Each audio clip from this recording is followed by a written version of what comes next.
आता कैलास अडगावकर ज्वेलर्स सोबत सोनं घेणं झालं आणखीन सोपं. मेकिंग चार्जेसवर तब्बल 50% सूट. मर्यादित कालावधीसाठी नक्कीच भेट द्या.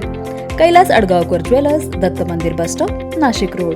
गेल्या अनेक वर्षांपासून रिक्त असलेली पदे भरणे आणि 1993चा बढती आणि बदलीचा कायदा नियम कायम करण्यात यावा या मागणीसाठी नाशिक विभागासह राज्यातील महाराष्ट्र राज्य माध्यमिक आणि उच्च माध्यमिक शिक्षण मंडळाचे कर्मचारी सोमवार दिनांक 20 पासून कामबंद आंदोलन करणार आहेत.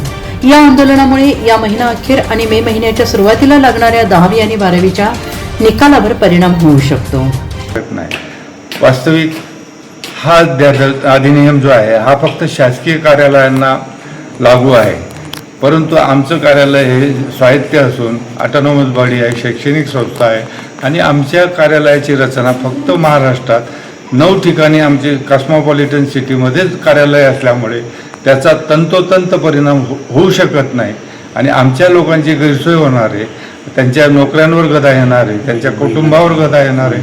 म्हणून आमची हे रद्द करावा यासाठी आम्ही त्यांची वेळ मागतोय, चर्चा करा म्हणून वेळ मागतोय, परंतु ते अद्यापही आम्हाला वेळ देत नाही. शासनाने सुद्धा त्यांना कळवलेलं आहे की यांच्या निवेदनावर कार्यवाही करावी, पण त्याच्याबद्दलही त्यांनी दखल घेतली नाही.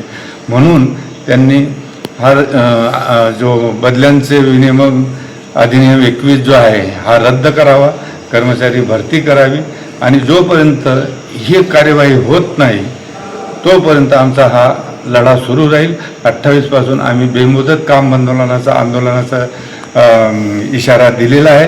प्रसंगी वेळ पडला तर आम्ही आमच्या कुटुंबासह सुद्धा उपोषणाला बसून, आमरण उपोषणाला बसून किंवा बेमुदत उपोषण करून ह्या बाबी आम्ही मागण्याचा प्रयत्न करीत आहोत. बस. शिक्षण मंडळ हे स्वायत्त असल्याने शासनाकडून कोणतीही मदत मिळत नाही. त्यामुळे मंडळाने आपल्या कामकाजासाठी 1993 पासून कर्मचारी बदली, बढती आदींसाठी नियमावली तयार केलेली आहे. त्यानुसारच आजपर्यंत कामकाज सुरू आहे. मात्र मंडळाचे राज्य अध्यक्ष IAS त्रिकोण कुलकर्णी यांनी हुकुमशाही वृत्तीने 2006चा कर्मचारी कायदा शिक्षण मंडळाला लागू केला असून शिक्षण मंडळातील कर्मचाऱ्यांच्या बदल्या विभागीय कार्यालय सोडून इतरत्र होणार आहेत. या निर्णयाचा महासंघातर्फे निषेध व्यक्त होत असून कर्मचाऱ्यांमध्ये नाराजीचं वातावरण पसरलं आहे.